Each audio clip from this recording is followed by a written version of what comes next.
The Vapefly Nicolas MTL Subohm tank. So this is the Vapefly Nicolas MTL Subohm tank. HeavenGifts.com sent this to me for review. You can pick it up for $26 US, and the coils come in packs of 5 for $7. This is a tight draw mouth to lung tank for those of you out there who like restricted airflow.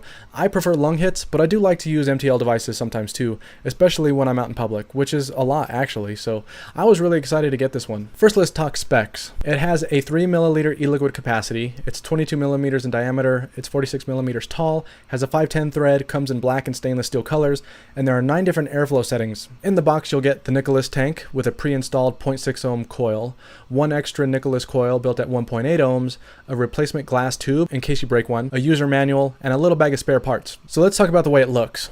It's a small, slender tank made with what looks like quality steel. It has ridges all around the deck and top fill cap. It has a glass tank and the drip tip slopes upward.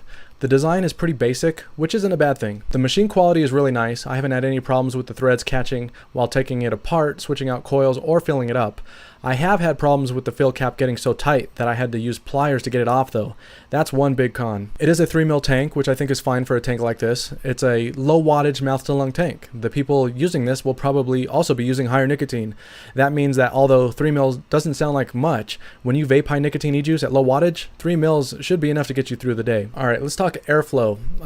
Like Vapefly claims, there are 9 settings to choose from. On one side you have 5 airflow holes, which go from big to small. You can close these off one at a time to get the airflow that you like. If those aren't enough for you, you can close those off and look at the other side of the tank, where you'll find a single hole on the airflow control ring that opens up 4 more airflow holes. This is where you can really restrict the airflow. So with all 5 airflow holes open on the one side, the airflow is restricted, but it's airy. But you still can't take lung hits on the Nicolas tank.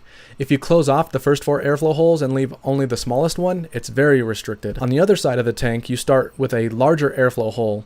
I'd say it's comparable to having 3 holes open on the other side. The next hole is still very close to having 3 airflow holes open. The third smallest airflow hole is nearly the same as having 2 airflow holes open on the other side. And finally, the last and smallest airflow hole seems practically identical to having only 1 airflow hole up on the other side. So there might be very small differences between each side of the airflow control. Very, very small. I think that they probably could have gotten away with just having the 5 airflow holes on one side. But I'm not strictly a mouth to lung tank user, so those of you who are, you might notice those small differences. The smallest airflow hole is extremely restricted. If you're familiar with the popular Nautilus Mini, it's pretty much the same as the smallest airflow setting on that one. That small one is just a little too restricted for me. I found that I like either the second or third smallest airflow holes, but I think having all 5 airflow holes brings in too much air for my preferences. Alright, let's talk about the coils. So there are 2 coils available for this tank, a 0.6 ohm coil and a 1.8 ohm coil. Both coils perform pretty similarly. They both had good flavor and both were satisfying at their wattage recommendations. The biggest difference between the two is the max wattage suggestions. If you like to vape a little warmer, go with the 0.6 ohm coil head, which is good between 18 to 25 watts.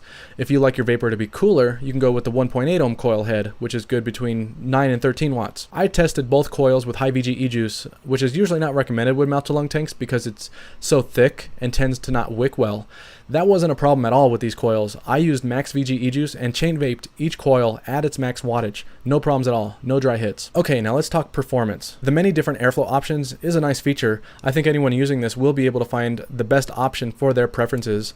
The flavor production is also pretty good. I didn't think it was amazing, but I'd say it's on par with other good mouth-to-lung tanks. The coils seem to last about a week before the flavor is muted, but your results will vary depending on the type of e-juice you use and how high wattage you use. At higher wattages, the 0.6 ohm coil tended to spit e-juice, so that might bother you. I've also noticed that the top of the tank gets a little hot after chain vaping at higher wattages. The drip tip is small and your lips will probably touch the top of the metal tank, so that's a drawback. As far as leaking goes, I haven't had any issues at all. I've had this tank sideways and upside down for days at a time, with and without the airflow holes open, and no leaks. So yeah, all in all, I think it's a really good mouth to lung tank. Good flavor, no leaking issues, and no dry hits.